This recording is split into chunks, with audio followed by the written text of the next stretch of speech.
Hello, my name is Gabriel Contreras, and for my presentation, I wrote a paper about how the model minority myth relates to me. I did include when I was signing up for the presentations, how it affects me. This kind of goes into how it affects, but I think it's more so about how it relates to me and how I can see myself not really fitting in with the myth that society has created. I'll be going over some of the items that are in the paper, so I'll be reading the paper. And yeah, so today I will be speaking/writing about the model minority myth and how it relates to me. The gist of the model minority myth is the concept of holding Asian Americans at the top of the list amongst other races. In wholehearted honesty, this whole concept is actually diminishing to Asian Americans and other races. Yes, I believe it could help motivate an individual either of the race or not of the race, but it also tears down someone when it comes to their own parents and other persons, people, society holding this over their head. As a backstory of my own personal life, no full details here, but quick specifics. I am Filipino-Mexican, mom from the Philippines, and dad from Mexico. I absolutely thank the Lord himself that my mom wasn't a diehard Filipino. If you understand, then good. If not, then I will quickly explain to you because my grandma is a really good example. I love my grandma to death, but she has always drilled into me that I should either do one of the two occupations. This is military, but only Navy or Air Force, and become a nurse or other professional medical field. Sorry, Grandma, but I'm doing neither, and I am focusing on a criminal justice degree and forensics degree to get into crime scene investigations. As a diehard Filipino my grandma is, I understand that she wants me to do the thing that benefits me most in the end, but that's the thing about life, that you can be successful in anything if you put your mind to it and the dedication towards it. The uneducated don't know where to start, as everyone who doesn't gather the correct information will be led in the wrong direction or give up on their own path. Going back to my mom, she only wanted me to graduate high school, as I believe everyone should, because getting your GE is a hard item to acquire after high school. And that's if you don't get your high school diploma. She wanted me to figure out items on my own and to assist when need be.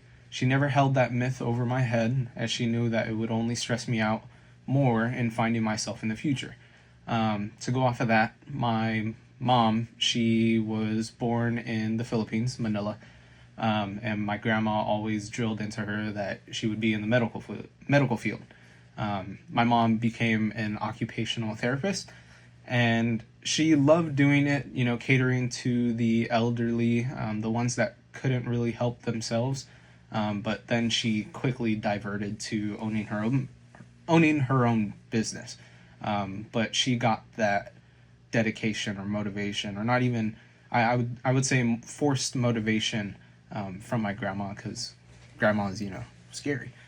As for my dad, who was in the Marines, he was more so showing me how to be a man more than anything, to be able to provide, care, protect, and to listen, even though that may not be through actual items he's showing me himself, but items that I witnessed from others too. For everyone's information, I passed with straight C's, B's, and some A's. This was in high school. I know I wasn't the perfect ideal student. I had over 100 absences and over 150 tardies my senior year in high school, and that's just an estimate. After high school, I attended college for one semester and dropped out because I gained a full-time job where I was finally making a $1,200 paycheck. And that was everything to me. I used to work at Six Flags, and then I was making like $200 a week. It wasn't a lot. And I became a lube technician, and I was making $1,200 a paycheck, and I thought that was a lot. I worked for 2 years before going to a pharmacy technician program, so I was following that myth that my grandma tried to hold over my head. And it led me to be a licensed pharmacy technician. Funny thing is, I hated the job and I was very bored doing it, but it was also hard to get into a hospital without any hospital experience. If no one doesn't know, if you go into a CVS pharmacy and you're a licensed pharmacy technician, you're doing the same amount of work as a pharmacist.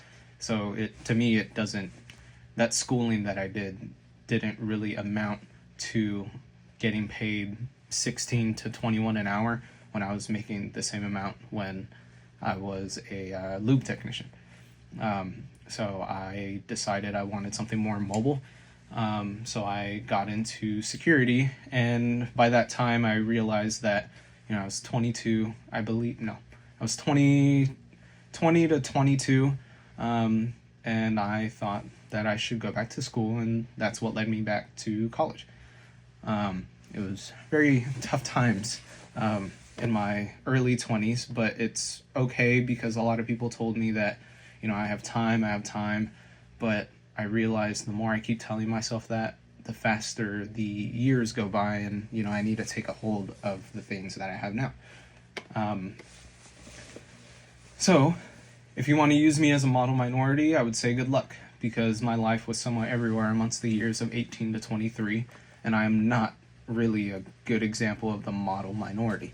I will give myself that credit that I will be graduating next semester, but the main reason why I was led to go back to college is because I have VA benefits for my dad, and I'm using that to get paid to go to school. I believe that if it wasn't using those benefits, I would have never gone back. But this proves the point that I don't really hold up to the standards of the myth. I can honestly care less about the myth. It doesn't really affect me that much, but I can see how much I can relate to it or not relate to it and be that model minority. And it also frustrates me that it's a topic to begin with, because not every Asian American is of high standing, and it doesn't need to be a competition. I know there are multiple others out there like me, if not better than me, if not worse. And I don't mean to speak ill about other people who are worse or just like me, but that's the whole point of it. The model minority myth for me is, and I do apologize, it's stupid. We shouldn't have to hold this ranking system amongst races, as it causes tension and backlash amongst family and friends. My mom didn't hold it over my head, but my grandma did. My girlfriend, to use her as an example, is working on herself. She's Mexican, but can be stressed and overwhelmed by the standards of society to be successful. And I'm doing the most I can to help her. But for me, myself, I don't stress myself out with things that I am not really able to control. I put my mind to items where I can benefit from it and give myself that positive reinforcement. So the myth is nothing but a way for individuals to hold over their head that they are better than another race, when we shouldn't have to have that outlook on life. We shouldn't have to worry about being better than another person, but worry about being a better version of ourselves. We are shifting our attention into an item that shouldn't be focused on. I've seen most people amongst friends, family, and strangers where they attempt to boast something they achieved against someone who hasn't. This is what causes that tension amongst each other. This is all ego-filled, and I've seen it. For other cultures and families that hold this same standard amongst their kids, so my grandma to me, for an example, it doesn't help in any way at all to compare their family to another. It's not fair, and everyone should be able to make a name for themselves on their own. Everyone is capable of success, but it's only up to us to push ourselves to do great things. Comparison will kill the mind and ego of anyone who decides to compare yourselves to others. This is one of the things I had to learn in my life. Positive reinforcement among comparisons. Someone will always be smarter than me, stronger, good-looking, better at school, and have a better perspective on life. But I don't let it get to my head, as I am a person I'm still creating and someone who is still learning adulthood. I will say that it is stressful because bills suck, but we all learn through our own hardships. But this comparison to others is an item that kills friendships and families, even if it is said as a joke. I'm coming up on the 10-minute mark. I realized that, maybe a presentation could have worked, but I didn't really have the time due to my work schedule. I've been taking online classes for the last 3-4 years, and it's been hard for me to get back on track to have a sociable presentation or a sociable outlook on school. I do appreciate that you were more than willing to accommodate my struggles, because work can be very overwhelming. I work in security. I'm a supervisor. I lead my own team. But maybe that's also the funny part about this paper, is that I'm telling myself that I'm not a person that you can relate to the model minority. But I'll give myself that credit that I am a good person to other people. And my workers, they look up to me as someone that they can count on. And I think that's more of a model, not minority, but more of a model to other people who know that they can count on you and they can come to you and you can be that listening ear. So I'll take that part. Thank you for listening. I thank you for the class. I actually really learned a lot. And this is my presentation.